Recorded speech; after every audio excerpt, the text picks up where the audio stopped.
Bueno, vamos a hacer un brevísimo resumen de la nefropatía diabética, algo que seguramente ustedes saben más que yo.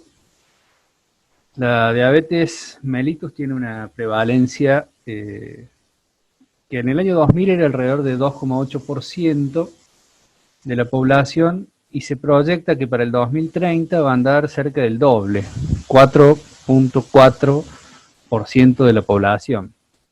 Quizás no parece tanto, pero si uno tiene en cuenta que somos como 8.000 millones de personas, es un número. Y evidentemente es un peso importante para los sistemas de salud. La nefropatía diabética es la causa más común de insuficiencia renal crónica en Estados Unidos y muy probablemente lo sea también en nuestro medio.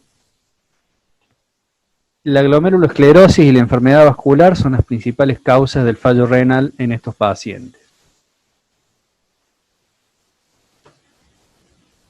Respecto de la fisiopatogenia, la mayoría de las lesiones están asociadas a la glicosilación no enzimática de las proteínas, aunque también intervienen otros factores como el daño oxidativo, la activación de la proteína quinasa C, perdón, entre otros. ¿Qué repercusión morfológica nos va a traer esto? Bueno, por un lado, la expansión mesangial, que es directamente inducida por la hiperglucemia, muy probablemente por la acción hormonal de la insulina, que es una hormona que ustedes saben favorece el metabolismo a nivel tisular, lo que va a producir un aumento del depósito de matriz a nivel del mesangio y a su vez la glicosilación de esas proteínas de la matriz. En segundo lugar va a haber un engrosamiento de la membrana basal glomerular, es una lesión muy característica de la diabetes, y vamos a terminar con un proceso de esclerosis glomerular, que ya vamos a ver que puede ser difuso o nodular. Las lesiones iniciales de la nefropatía diabética van a ser estas que tenemos acá: la hipertrofia glomerular, la expansión mesangial leve, engrosamiento de las paredes capilares, y todos estos cambios van a ser más evidentes a nivel de la microscopía electrónica. Y la otra lesión bien temprana que suelen tener los pacientes diabéticos es la arteriolosclerosis hialina, que es por lejos mucho más frecuente y de mayor envergadura que la que se ve en la nefropatía hipertensiva.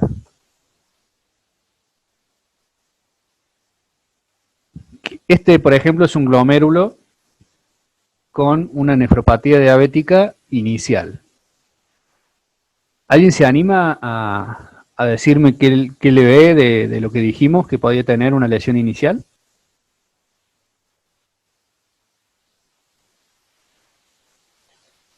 Bueno, ¿me escuchan? ¿Sí? Pareciera haber algún poco de expansión mesangial, probablemente puede haber algún contenido de matriz, aumento del matriz mesangial, y las membranas basales parecen estar como engrosadas, pero no estoy segura realmente. Están, exactamente. Bastante notorias las membranas, digamos. Bastante notorias y se acuerdan que hablábamos que cuando veíamos la luz capilar demasiado redonda había que sospechar. Tiene su rigidez por engrosamiento de la membrana basal en este caso, y hay una leve expansión de la matriz mesangial que lo notamos por acá y por acá. Pero bueno, todos cambios bastante sutiles. Otro cambio que también ya lo vamos a ver en algunas diapositivas más adelante, que también es muy notorio en la nefropatía diabética, es el engrosamiento de la membrana basal tubular. Por las mismas razones que se vuelve gruesa la membrana capilar del glomérulo, ¿no? A medida que esto va avanzando, la expansión de esa matriz mesangial se hace cada vez más evidente. Fíjense, un paso más adelante en este caso, ya empezamos a ver como esas ramas más gruesas del tronco, como más grandes, ¿no? Y a medida que evoluciona, en algunos casos hasta se empieza a esbozar la formación de nódulos. En este caso, después vamos a ver la formación de nódulos obedece a dos orígenes, los nódulos pequeños a la expansión mesangial y los nódulos grandes a la mesangiolisis y a los microneurismas. En este caso ya estamos esbozando una posible esclerosis nodular, que es la lesión ya más avanzada, que es los nódulos de Kimmster-Wilson, la nefropatía nodular de la diabetes, y básicamente consiste en eso, en la formación de nódulos a nivel de la matriz mesangial. Estos nódulos son escasamente celulares, con abundante cantidad de matriz y material hialino proteináceo. Distinguimos, como dijimos, dos tipos de nódulos, los nódulos pequeños, de origen mesangial, y los nódulos grandes, que si se fijan son un poco más laminados, que son de origen por mesangiolisis y microneurismas. Bueno, más ejemplos de glomerulosclerosis nodular, bien instalada, con múltiples nódulos en los glomérulos. El material de los nódulos es fuertemente Paz positivo, producto de esa glicosilación de las proteínas. Tiñe de celeste, porque es muy rico en colágeno, con el tricrómico, y es metenamina positivo, por la misma razón, es colágeno, fundamentalmente de tipo 4 y de tipo 6, similar, el tipo 4 es el mismo que el de la membrana basal. Y esta es otra de las lesiones muy frecuentemente observadas en la nefropatía diabética, una vez ya instalada, y es, en este caso, la mesangiolisis, que es lo que vemos acá que está señalando la flecha. Lo que sucede es una degeneración de la matriz mesangial que se torna más fibrilar y va a favorecer el despegamiento de las membranas basales capilares, que en algún punto toman anclaje en ese mesangio, y es también la causa de la próxima lesión que vamos a ver, que son los microneurismas. Fíjense esos capilares como al soltarse del mesangio se vuelven mucho más dilatados. Hay otras lesiones ahí que están señalando las fechas, pero hay fotos mejores para mostrar eso, ya la vamos a ver más adelante. Por ejemplo, es una gota capsular.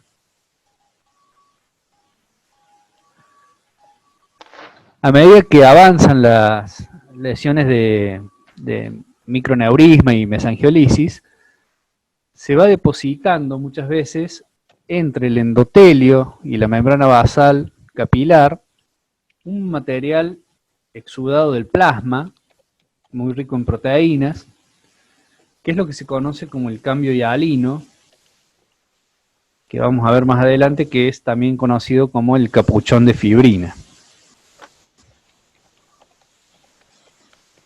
Acá, esta lesión exudativa, que es la que en última instancia daría origen a los nódulos grandes de la lesión de Kimmster-Wilson.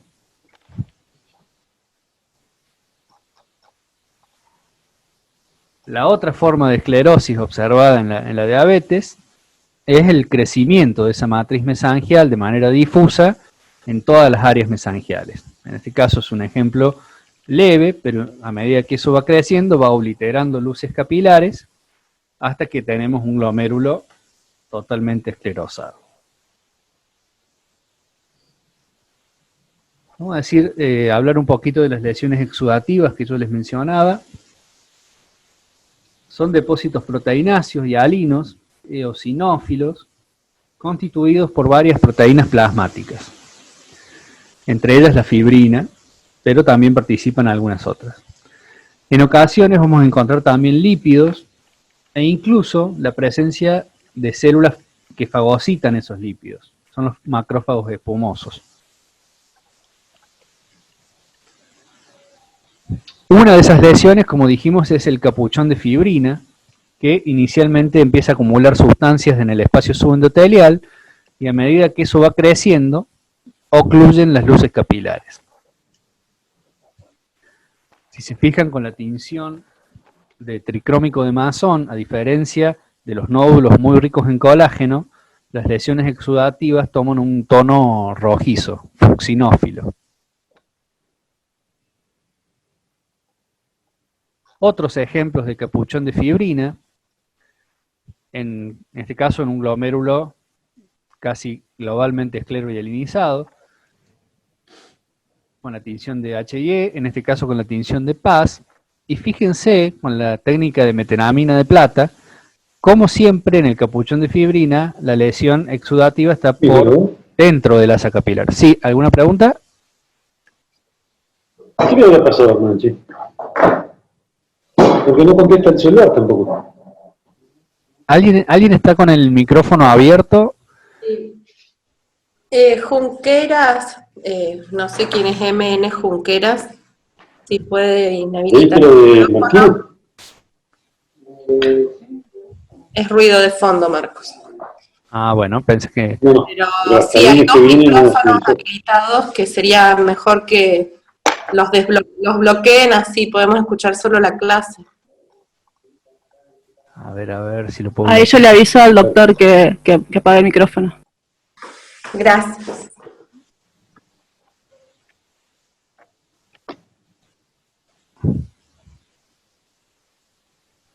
¿Ven ahí la pantalla? Sí, ¿no? ¿Te dijo que le iba a mandar más antihipertensivos? ¿Sí? Bien, sigamos entonces. ¿Cómo? Les decía que en el caso del capuchón de Vamos a fibrina, porque siempre la lesión exudativa es por... A ver, Sí, ahí yo... Ahí lo silencié yo, listo. Seguramente no se ha dado cuenta y dejo el micrófono abierto. Bien, les decía que la lesión exudativa, en el caso del capuchón de fibrina, vamos a ver con la técnica de metenamina de plata que siempre queda por dentro de la membrana basal, es decir, en el espacio de la luz capilar. Obviamente la luz capilar está completamente obliterada por este depósito de material hialino. En la evolución de estas lesiones pueden ir sufriendo el depósito de colágeno, como veíamos en la formación de la esclerosis nodular de Kimmester-Wilson. La otra lesión exudativa de la nefropatía diabética es la gota capsular. Tiene las mismas características tintoriales que el capuchón de fibrina. El material hialino en este caso se va a acumular entre el epitelio de Bowman, el epitelio parietal, y la membrana basal de la cápsula de Bowman. Y puede verse en otras patologías, aunque por lejos es mucho más frecuente verlo en la diabetes. De nuevo, con el tricrómico de Masson, la gota capsular, con esta tinción fucsinófila, rojiza, y con la técnica de metenamina, sin teñir con la metenamina, manteniendo el contraste de la eosina en este caso. Otra lesión bastante frecuente en la diabetes, pero muy difícil de observarla y diagnosticarla por microscopía, es la de los glomérulos atubulares. Es frecuente que a nivel del túbulo contorneo proximal se produzca una lesión y lo cual lleve a una obliteración del túbulo y deje el glomérulo sin conexión en la continuidad con sus túbulos, ¿no? Me refiero que es muy difícil de diagnosticar porque habría que hacer cortes seriados y muchos para evaluar bien la presencia en realidad no la presencia, sino la ausencia de conexión con el aparato tubular. ¿Qué van a tener estos glomérulos? Bueno, van a tener una lesión bastante similar a lo observado en los glomérulos isquémicos, que es esta fibrosis periglomerular y la retracción del penacho capilar.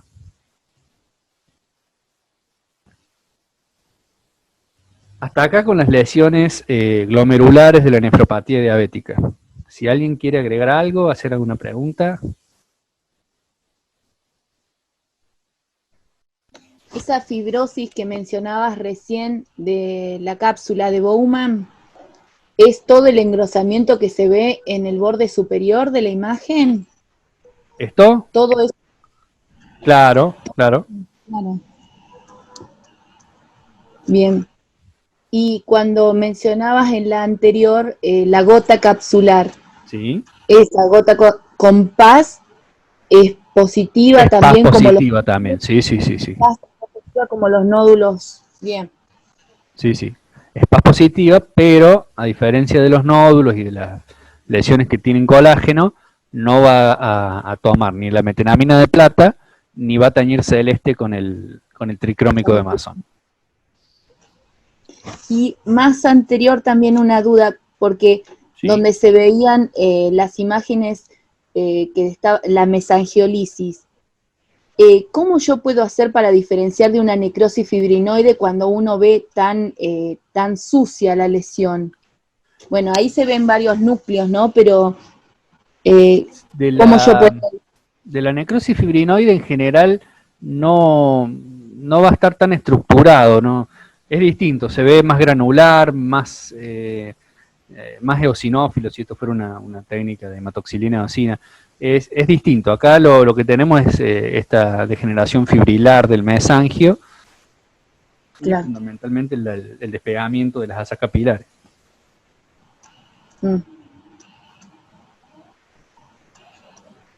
No sé si te saco la duda. Acá también tenemos otro ejemplo también de la misma mesangiolisis.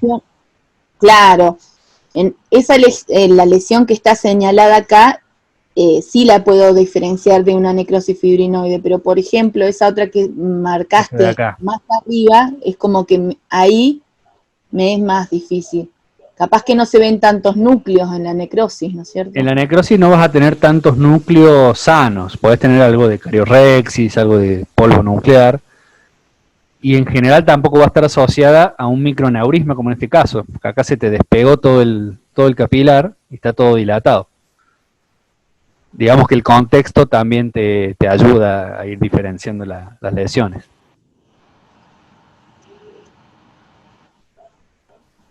Y fundamentalmente la necrosis es algo más homogéneo, es distinto. Ya después vamos a ver si buscamos alguna imagen de necrosis fibrinoide para mostrarte bien la diferencia.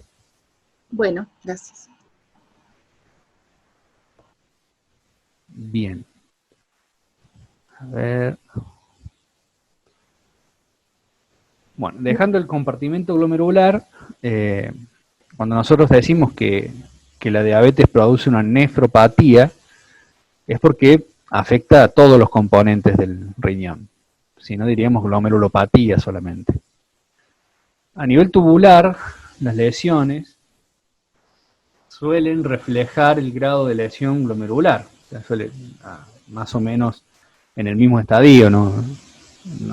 En general uno no tiene toda la lesión tubular desarrollada y todos los glomérulos sanos. Siempre hay una correlación. Y es algo que es bastante válido como para todas las patologías renales. Si bien son 4 compartimentos que uno los estudia por separado, el riñón es uno solo y una sola unidad funcional. Bien, a nivel tubular, ¿qué vamos a tener? Ya dijimos que podíamos tener el engrosamiento de la membrana basal tubular, de la misma forma que la membrana basal glomerular. Las células del túbulo contorneo proximal es normal que presenten pequeñas vacuolas lipídicas, y es algo que va a ser más intenso en la medida que los pacientes tengan síndrome nefrótico. En la porción recta del túbulo contorneo proximal, que es la tercera, se nos divide el túbulo contorneo proximal, sería la última, si uno lo divide en tres, digo, sería la última. Puede verse la lesión de Armani-Epstein, si bien es bastante raro. La misma consiste en acúmulos de glucógeno, ya vamos a ver alguna foto. A ver si me trabó, esto no pasa ahí. Dijimos que una de las lesiones más frecuentes es el engrosamiento de la membrana basal tubular, y acá hay que tener cuidado de no diagnosticar esto como atrofia tubular.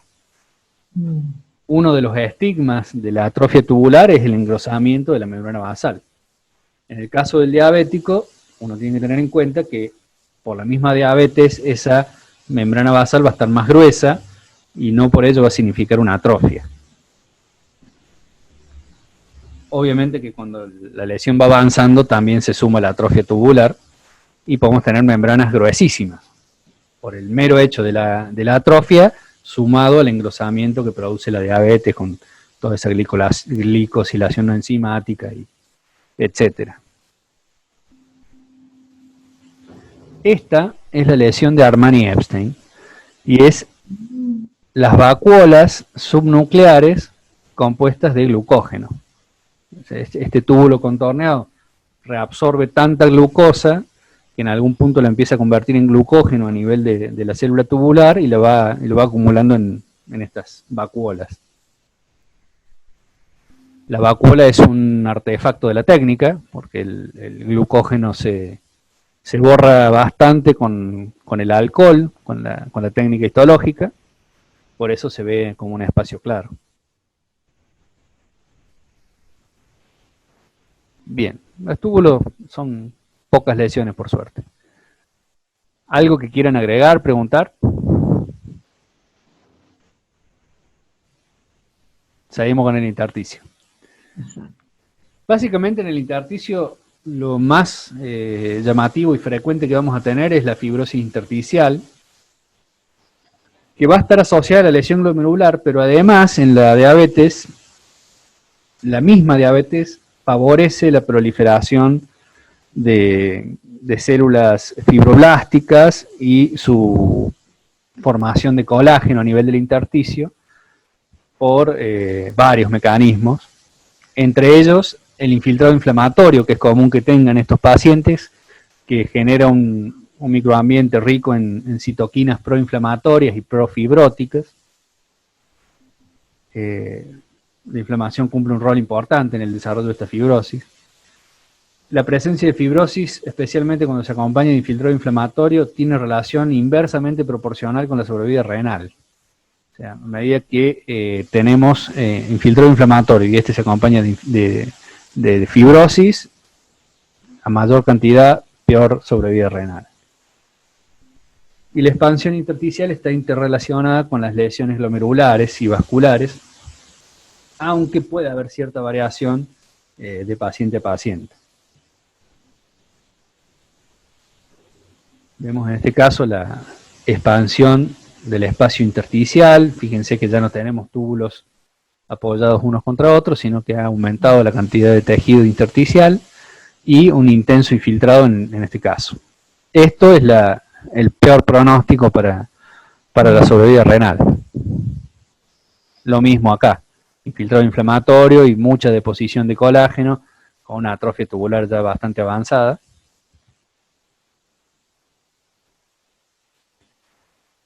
Y por último tenemos las lesiones vasculares, que son muy importantes en el diabético también, y muy llamativas.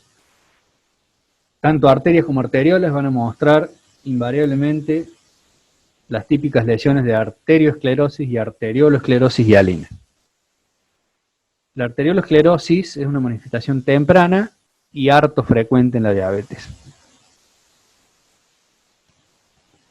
Recordamos un poco cómo se veían. En este caso la arteriolosclerosis hialina. Fíjense que incluso la severidad de esta arteriolosclerosis que nos está dejando una luz arteriolar muy disminuida. y el glomérulo con su glomerulosclerosis nodular, ¿no? Con la tinción de Paz, esta hialinosis arteriolar es fuertemente Paz positiva también. Fíjense el revestimiento endotelial y por debajo del endotelio el depósito hialino. Después del depósito, las células musculares.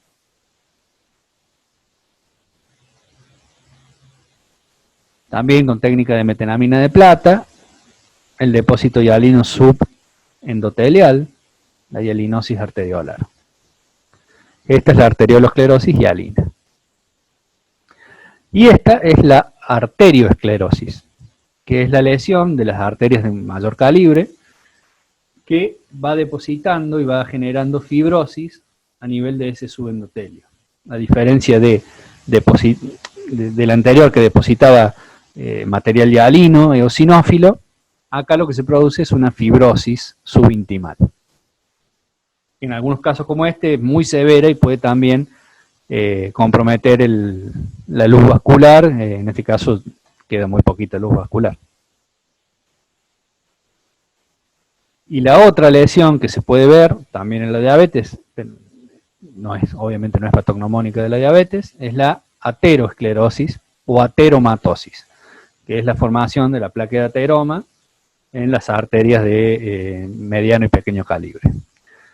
Lo que se ve en esta microfotografía, que está muy señalado por las flechas, es este espacio claro, con forma de espículas o de espinas, que es el lugar donde estaba el cristal de colesterol, que también por técnica histológica se borra. No vamos a hablar mucho más de la patología ateromatosa, algo que también seguramente ustedes saben más que yo. ¿Qué vamos a encontrar en la inmunofluorescencia de la diabetes? La verdad es que no hacemos muy frecuentemente inmunofluorescencia de diabetes, ni tampoco hacemos frecuentemente biopsias de diabetes. Solamente cuando entra en el diagnóstico diferencial con alguna otra patología renal. Pero lo que podemos ver en la inmunofluorescencia diabética es el hallazgo de depósitos lineales en la pared capilar de IgG, que es lo más frecuente. No tiene ninguna relación con la severidad de la nefropatía. O sea, digamos que si es intenso ese depósito, si está, si no está, no se correlaciona con la severidad de la nefropatía diabética. Puede verse el mismo patrón con otros marcadores, pero mucho menos frecuentemente. Puede ser IgM, C3, fibrinógeno, albúmina. Y el mesangio y los nódulos usualmente van a ser negativos para cualquier tipo de tinción.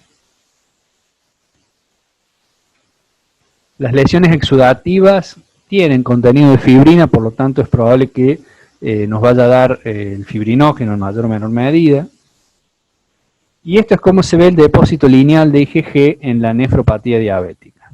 Fíjese cómo va delineando el contorno de las asas capilares.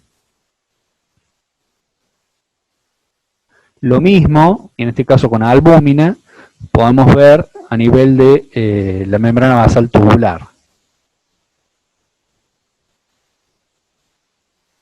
Fíjense también acá con la albúmina en la membrana basal capilar de glomerular.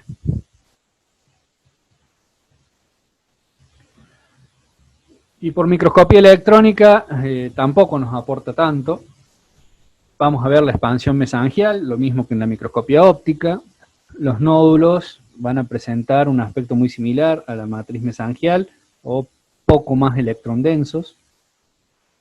La membrana basal glomerular va a ir engrosando progresivamente a medida que evoluciona la enfermedad y en algunos casos supera los 1000 nanómetros.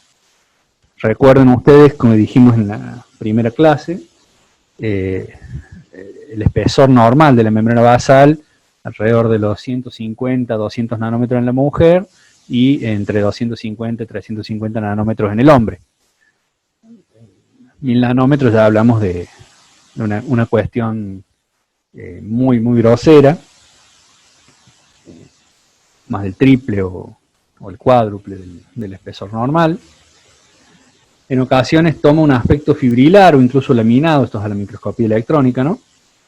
La membrana tubular, la membrana basal tubular presenta cambios similares, lo mismo que en la microscopía óptica, y las lesiones exudativas se van a observar con mayor densidad respecto a la matriz mesangial.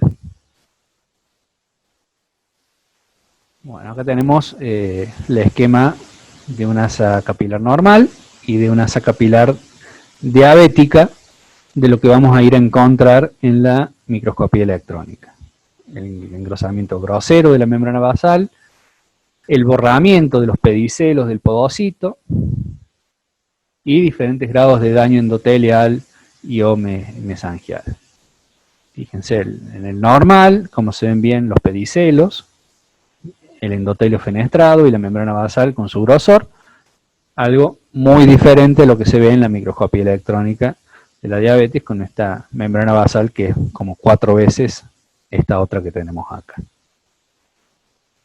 La diabetes también lo que produce es un daño muy frecuente en el epitelio visceral. La hiperglucemia induce muchas veces la apoptosis de los podocitos, y además los que no hacen apoptosis sufren esta lesión de borramiento de los pedicelos, de detachment, de despegamiento de la membrana basal. Y lo que decíamos, el engrosamiento a mayor aumento, en este caso con todavía la presencia de los procesos pedicelares y las hendiduras de filtración. No está tan engrosada todavía, pero podría ser una lesión inicial. Fíjense que estamos ya alrededor de los 680 nanómetros, 700 nanómetros de espesor. Y en este caso un nódulo de Kimister-Wilson, que más o menos no se diferencia de la matriz mesangial vista en otros lados, con algunas áreas con mayor electrodensidad. Algunas células remanentes en la zona. Estas son células mesangiales, y acá tenemos una asa capilar que, si ustedes se fijan, está como un poco aumentada de tamaño. Por ahí no es muy fácil de ver, pero probablemente sea una dilatación aneurismática de la asa capilar. Bien, para ir terminando con diabetes, ¿hasta ahí alguien quiere acotar algo de lo que venimos charlando, algo que no haya quedado claro?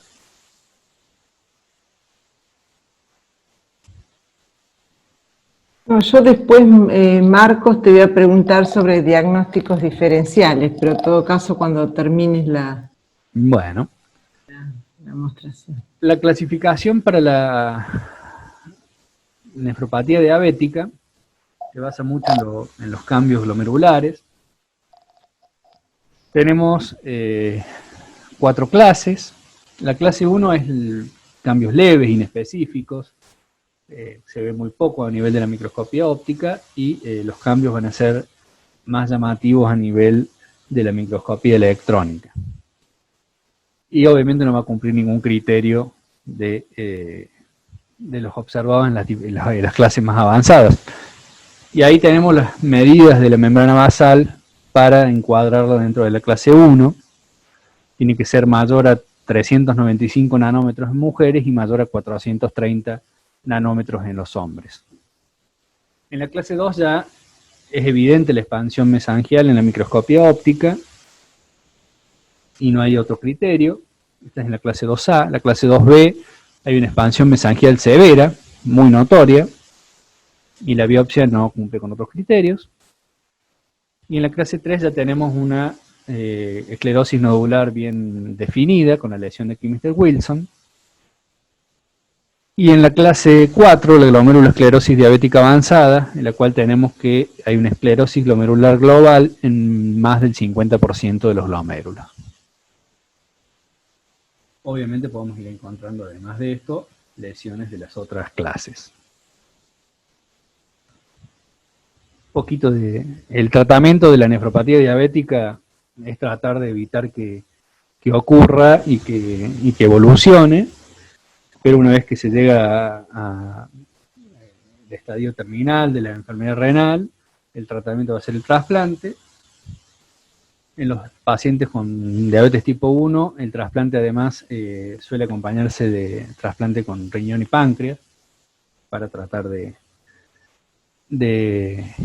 tratar la diabetes en sí.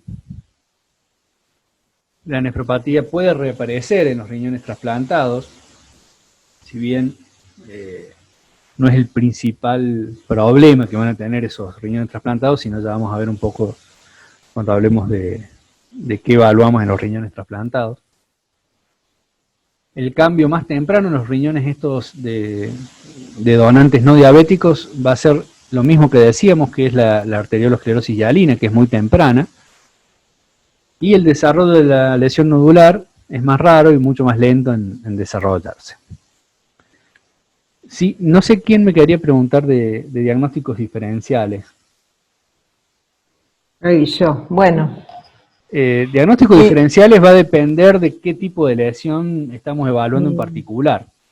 Por ejemplo, si uno se queda con por ejemplo, el daño isquémico, la arteriolosclerosis hialina, el diagnóstico diferencial va a ser la nefropatía hipertensiva, por ejemplo. En cuanto a la esclerosis nodular, si bien por lejos la esclerosis nodular diabética es la más frecuente, están descritas en otras patologías la formación de nódulos similares, como puede ser en algunos casos de obesidad mórbida, grandes tabaquistas. Son algunas lesiones que pueden ser diagnóstico diferencial. Más o menos por ese lado.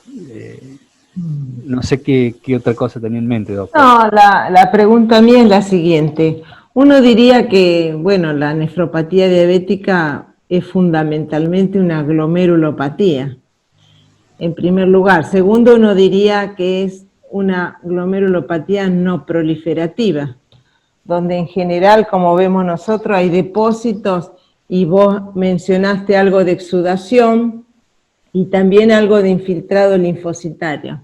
Pero yo recuerdo hace años que yo tuve un paciente joven con un síndrome nefrótico, con una proteinuria nefrótica y microhematuria, que le hicimos una biopsia renal y el patólogo nos dijo que era una diabetes. Ajá. Y yo le dije, no es una diabetes, es un muchacho joven, sin diabetes, con un deterioro de la función renal. Bueno, me dice, mira, es muy importante lo que vos me estás diciendo, porque si no es una diabetes, esto puede ser una membrana proliferativa, o sea, una forma nodular de una membrana proliferativa, pero uno piensa que una membrana proliferativa justamente es una glomerulopatía proliferativa. Uno dice, ¿cómo es posible que pueda parecerse o pueda confundirse una patología proliferativa con una nefropatía diabética que no es proliferativa, ¿no? Sí, en general yo no lo tomaría tanto a la membrana proliferativa, pero sí, ahora me van cayendo las fichas, hay otras causas de glomerulosclerosis nodular o de patología nodular o expansión nodular del mesangio que no mencioné recién y que hay que tener muy en cuenta, que incluso ya las vimos, que es, por un lado, la amiloidosis, que puede tener una presentación nodular, y la otra, la enfermedad por cadenas livianas. Están muy relacionadas las dos, pero pueden las dos cursar con esclerosis nodular. La enfermedad por cadenas livianas, además de poder presentar esclerosis nodular, puede cursar también con un patrón membrano proliferativo. Yo creo que tal vez fue eso lo que quiso decir este patólogo, no es lo que yo me imagino. Pero en general la diabetes tiene muy poca proliferación y si la tiene es mesangial, en cuanto a células, ¿no? Claro. Lo más llamativo es la expansión de la matriz. Claro. Puede haber una leve expansión, de una leve hiperplasia de células mesangiales, pero no es lo habitual. Y a nivel de la membrana basal hay engrosamiento, pero no hay imagen de doble contorno, no hay interposición del mesangio entre el endotelio y la membrana basal, como para decir que hay... La verdad que no lo veo Pero- como muy importante ese diagnóstico diferencial, teniendo en cuenta la diabetes. Sí, Por ahí, estas otras. esa imagen que mostraste cuando el compromiso de diabetes es más bien difuso en todo el glomérulo, capaz que en esa que no es nodular, uno podría así confundirse un poquito más con una membrana proliferativa. Puede ser, en el sentido de evaluar el grosor de la pared capilar, pero en general la membrana proliferativa tiene proliferación mesangial, proliferación endocapilar, tiene la imagen clásica de doble contorno, los depósitos inmunes bien establecidos, no es raro que tenga semilunas, es un cuadro bastante diferente. Si bien también puede cursar con síndrome nefrótico, por ejemplo, igual que un diabético, el cuadro histológico es bastante diferente. Bien. Y por ejemplo, la sarcoidosis, la fibrilar, esas también pueden dar nódulos, ¿no es cierto? Sí. Son patologías bastante más raras. Claro, sí. Bueno, Bueno, vamos a hablar dos palabritas de patología del trasplante, ya para ir terminando. Trasplante renal. El primero que se realizó, lo realizaron en Rusia, un tal Voronoi, que en Ucrania trasplantó un riñón a un hombre que había muerto de 60 años y se lo puso a otra persona y esta sobrevivió 4 días. La verdad, no sé en qué circunstancias ni qué aspectos éticos tenía el señor Voronoi, pero ese fue el primer registro de un trasplante que sobrevivió unos días. En las últimas décadas, el trasplante ha alcanzado bastante supervivencia, sobre todo a corto plazo. Las principales causas de disfunción que se han ido superando son el rechazo agudo, la trombosis y la necrosis tubular aguda. Y lo que permanece como un desafío a superar es la supervivencia del injerto a largo plazo. Sigue siendo considerado uno de los mayores obstáculos esta supervivencia para tener éxito en la terapia de trasplante. La mejoría futura dependerá de un mejor entendimiento y de un tratamiento de la nefropatía crónica del trasplante. Y en la patogénesis de estas lesiones más tardías tenemos algunos mecanismos inmunológicos y no inmunológicos. ¿Qué buscamos nosotros, los patólogos, cuando evaluamos una biopsia de injerto? Bueno, básicamente todas estas lesiones, fundamentalmente rechazo, si estamos hablando de una biopsia ya implantada,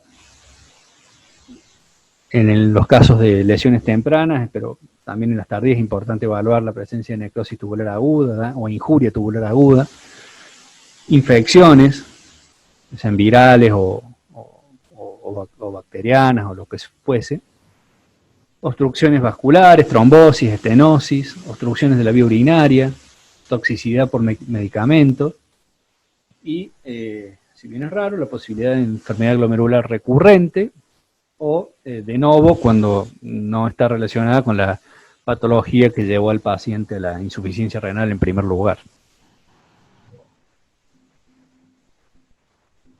La evaluación del injerto empieza incluso antes de la implantación del mismo, que es la evaluación del riñón donante.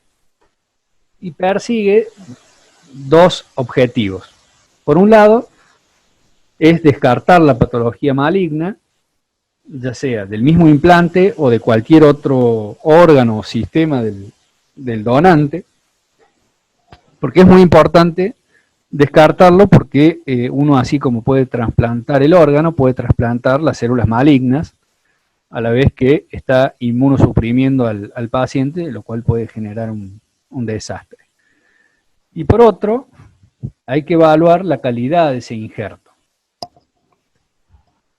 ¿Cómo se evalúa esa calidad? Bueno, hay varias formas de hacerlo.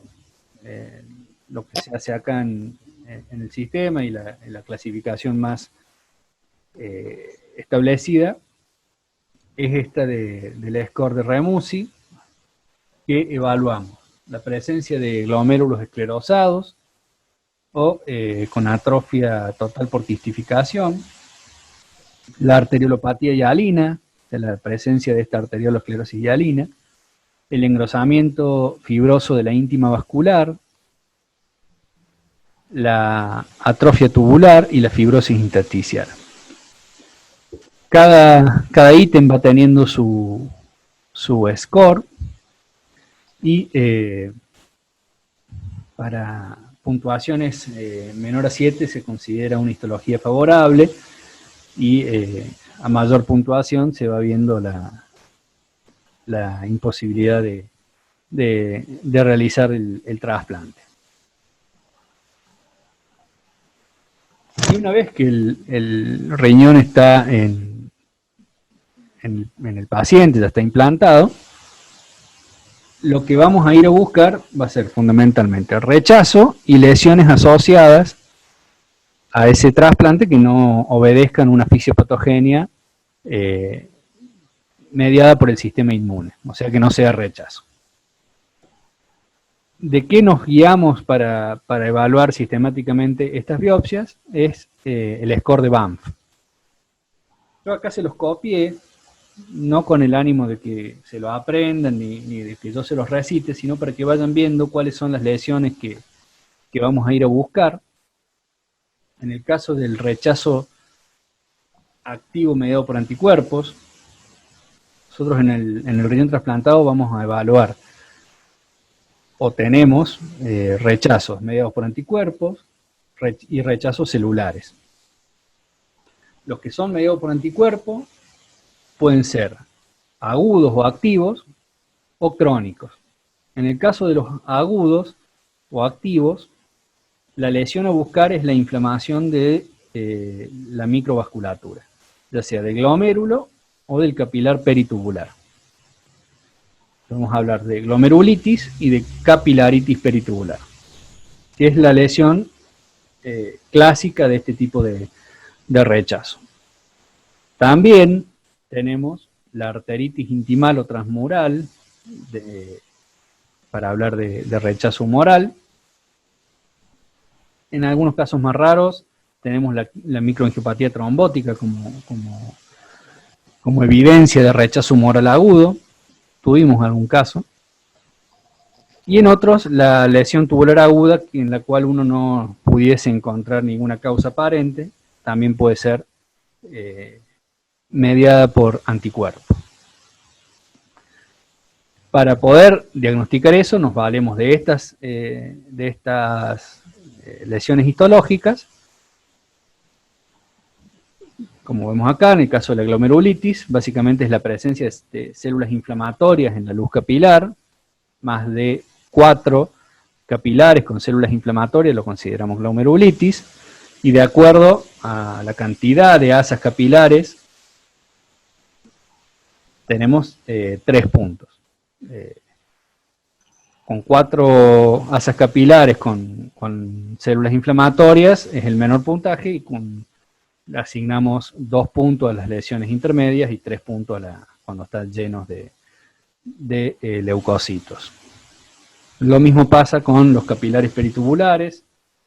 Empezamos a hablar de capilaritis cuando hay 3 células por sección del capilar, y entre 4 y 9, y más de 9 para ir asignando el score. La otra característica que nosotros tenemos en cuenta para diagnosticar rechazo celular agudo es la tinción de C4D, que es un fragmento del complemento, a nivel de los capilares peritubulares y del glomérulo. Cuando nosotros tenemos esta tinción, es evidencia de que hay lesión mediada por anticuerpo. Ahí tenemos incluso hay también una score, si ustedes tienen interés pueden ir a ver, de acuerdo a la intensidad y la cantidad de tinción con C4D, también se va asignando un score.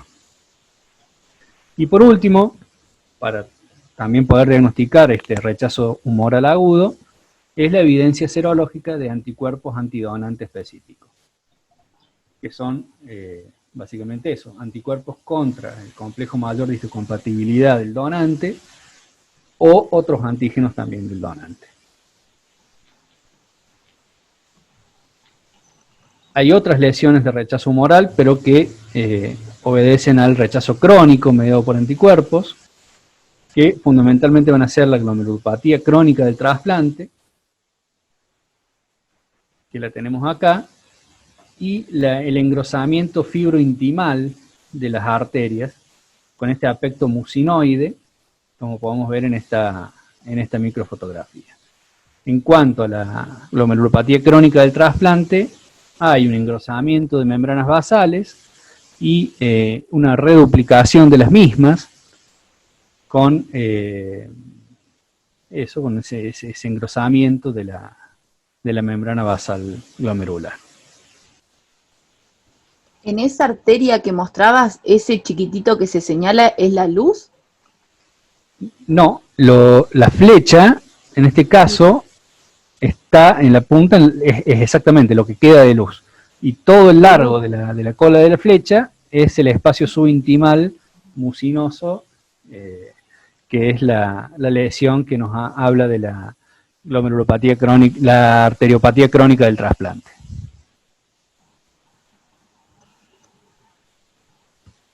Los otros dos ítems para el rechazo humoral crónico activo son los mismos que vimos para el agudo, que es la evidencia de C4D en los capilares peritubulares y la presencia de los anticuerpos antidonantes específicos. Hay una categoría 3 de Banff que nos habla de lesiones sospechosas o borderline para rechazo agudo mediado por células T. Son lesiones que quedan ahí, que tienen una tubulitis, que es la lesión clásica del rechazo mediado por células T, leve, T1,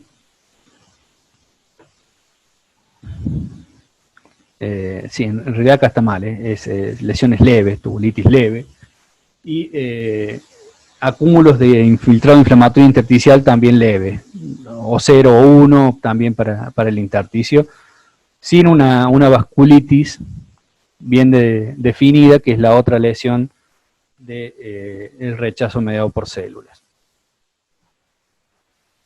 Cuando ya tenemos establecido el rechazo mediado por células, vamos a tener estas lesiones bien definidas, con grandes acúmulos de infiltrado inflamatorio intersticial, fundamentalmente de células T, y la presencia de vasculitis, que empieza siendo como una endarteritis, es decir, una inflamación del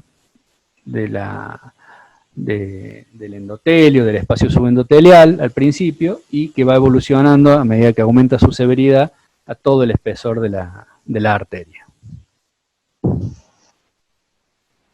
El rechazo crónico también tiene sus lesiones, no vamos a hacer mucho hincapié en esto. Y estas son las imágenes que yo les quería mostrar del rechazo celular asociado a células T, que es la tubulitis, y es decir, la infiltración de los túbulos renales por linfocitos T. Como ven, quedan adentro entre el epitelio, se van sumando linfocitos T. Para hablar de tubulitis leve, vamos a tener que hay menos de 4 linfocitos por sección tubular, entre 4 y 9 para una tubulitis moderada y más de 9 en el caso de tubulitis severas, como es en este caso. Tenemos muchos linfocitos en relación a la cantidad de células epiteliales.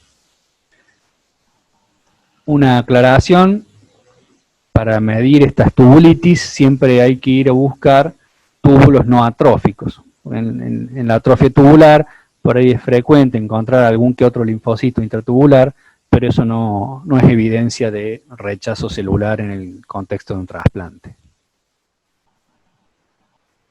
Y esto, observado a la microscopía electrónica, nos muestra la evidencia de un linfocito, que es esta célula que está acá, con muy poquito citoplasma, que es lo que delimitan las flechitas estas, que se está metiendo en el espesor de un túbulo renal. La otra lesión asociada al rechazo celular es el infiltrado inflamatorio intersticial, que también está compuesto fundamentalmente por células T.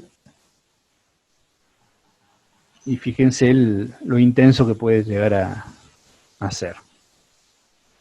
Siempre también preferimos medirlo en sectores donde no haya fibrosis intersticial, y en la clasificación, en las últimas clasificaciones, uno lo informa por separado, informa la cantidad de infiltrado inflamatorio en áreas no atróficas, no fibróticas, y por separado la cantidad de infiltrado inflamatorio en áreas con atrofia y con fibrosa, o el infiltrado inflamatorio global. O sea que tiene en cuenta tanto el área fibrótica como el área no fibrótica. Eso, ya vimos la lesión mediada por células a nivel tubular, a nivel intersticial, y nos queda a nivel vascular del rechazo celular agudo, que es la vasculitis, que dijimos que empezaba como una endarteritis, que es la lesión de la capa más interna del endotelio, y como van pasando algunas células al espacio subendotelial. Esto ya es una arteritis moderada, una gran cantidad de células inflamatorias que comprometen casi el 100% de la luz. Y la lesión ya, que sería el B3, el punto máximo de arteritis o de vasculitis, que es la inflamación transmural de las arterias. Es común que esta forma se acompañe de necrosis fibrinoide y o trombosis de la arteria. Hay una categoría 5 de Banff, que es para los casos en los que se observa una fibrosis intersticial y una atrofia tubular sin otra causa, y uno lo toma como que la causa va a ser el rechazo.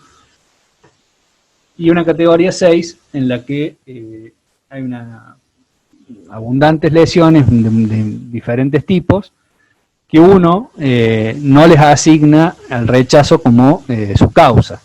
Y pueden ser necrosis tubular aguda de causa asociada a drogas, otras lesiones por drogas, infecciones, enfermedad glomerular recurrente de nuevo, obstrucción, etc.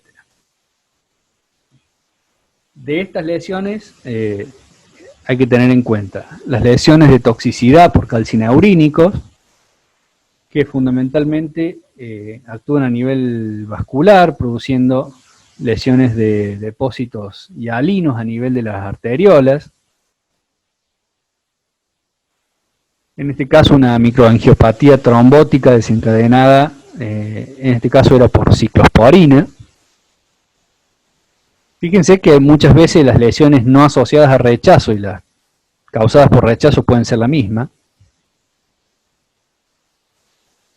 Y en este caso la infección por virus BK, que es una infección muy frecuente de los pacientes inmunodeprimidos en el contexto de trasplante renal, en la cual vamos a ver, en principio, el efecto citopático viral a nivel de las células tubulares, con estos núcleos de aspecto de vidrio esmerilado, con esta inclusión así medio algodonosa del núcleo.